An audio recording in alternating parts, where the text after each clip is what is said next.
آپ نے ایک بہت بڑا نقطہ بولا ہے جو میں چاہوں گا کہ تھوڑا آسان لفظوں میں بتایا جا سکے.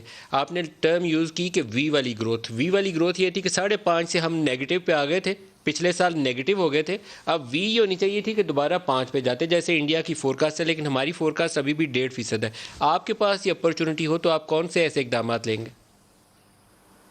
میں اقدامات لوں گا, ایک دم ڈسکاؤنٹ ریٹ کو اور کم کروں گا.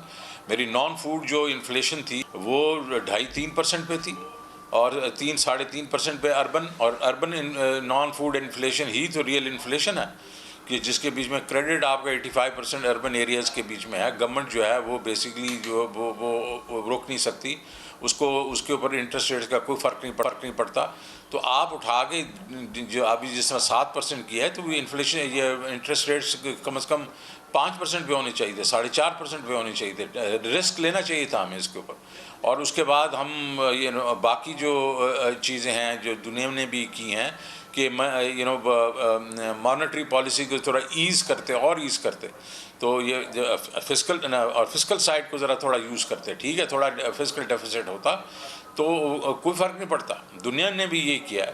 سو ویری فیکٹ اس کہ یہ جو چیزیں ہیں اس کے بیچ میں, اور دوسرا یہ ہے کہ انڈسٹری اور جو پروڈکٹیو ایریاز ہیں پوری اکانومی کے, ایگریکلچر, انڈسٹری, اس کو دبا کے انسینٹیوائز کرتے کہ بھائی واپس پروڈکشن لے کے آؤ, اور سو دیٹ ہماری گروتھ ایک دفعہ شروع ہوئے تو پھر اس کو آرام سے پھر آپ ایک سافٹ لینڈنگ کریں.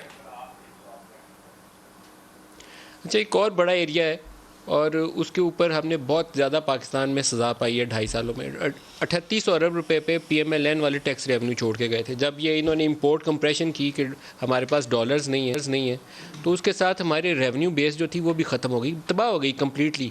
اور 3800 کا 3800 ہی لے کے 3 سالوں سے بیٹھے ہوئے ہیں. اب تیسرے سال میں آ کے 10% ابھی گروتھ نظر آ رہی ہے. اللہ کرے سسٹین 10% بھی کر دیں, کیونکہ بعض ڈاؤٹس ایسے ہیں, کیونکہ 7%, 8% آپ کی امپورٹ بھی اوپر چلی گئی ہے. یہ بیلنسنگ ایکٹ مسنگ رہا ہے 2.5 سالوں میں, کہیں سے بیلنس کسی نے کرنے کی کوشش ہی نہیں کی. آپ ایسے کیسے سنبھالنا چاہیں گے؟ دیکھیے جی, جو آپ کا ریونیو ہے وہ اس وقت اگر تقریباً 10% پہ جا رہا ہے, 10, 10.5, 11 پہ, اگر یہ 4.71 بلین جو ہے ٹریلین جو ہے یہ اگر کر بھی لیں تو یہ تقریباً 10.2, 10.3% آف جی ڈی پی ہے. یہ بالکل ان ایکسیپٹیبل ہے. اس کا مطلب ہے آپ نے وہ جو نئے ایریاز ہیں, جو لوگ ہیں جو ٹیکس نہیں دیتے, آپ نے ان کی طرف آپ نے پوری طرح ایفرٹ ہی نہیں کی. اور دوسری چیز یہ ہے کہ یہاں تو بہت بڑا ایک قسم کی شبر زیدی کہہ کے تھک گئے ہیں کہ لوگ جو ہیں جنہوں نے 100 روپیہ ٹیکس دینا ہوتا ہے وہ نیٹ میں آ کے 10 روپیہ یا 20 روپیہ ٹیکس دے دیتے ہیں, باقی 80 روپے کا مکمکا کر لیتے ہیں. تو ہمیں تو جا کے یہ چیزیں, اور سب کو سیکرٹ کاز ہونی نہیں چاہیے. آپ کا اس وقت سروسز جو ہے وہ جی ڈی پی کا 55% ہے, اور ٹیکس کلیکشن جو اس کی ہوتی ہے وہ صرف 18% ہوتی ہے ادھر سے. وجہ کیوں ہوتی ہے وہاں سے؟ کیونکہ اس میں بینکس جو ہیں وہ کر رہے ہیں, اور وہ کیونکہ آرگنائز سیکٹر ہے وہ چھپا نہیں سکتے اپنا ٹیکسز. ادروائز تو کوئی ٹیکس ہی نہیں دیتا, ریٹیلر کوئی ٹیکس نہیں دیتا, باقی جو ہمارے پروفیشنل وغیرہ کوئی ٹیکس نہیں دیتے.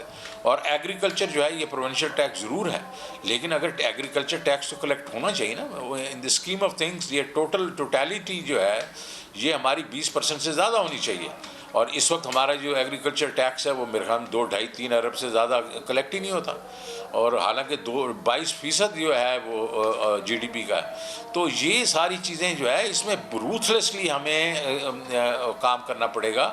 اور یہ کہ نو سیکرٹ کاؤز, جس نے ٹیکس دینا ہے اس سے لینا ہے ہم نے.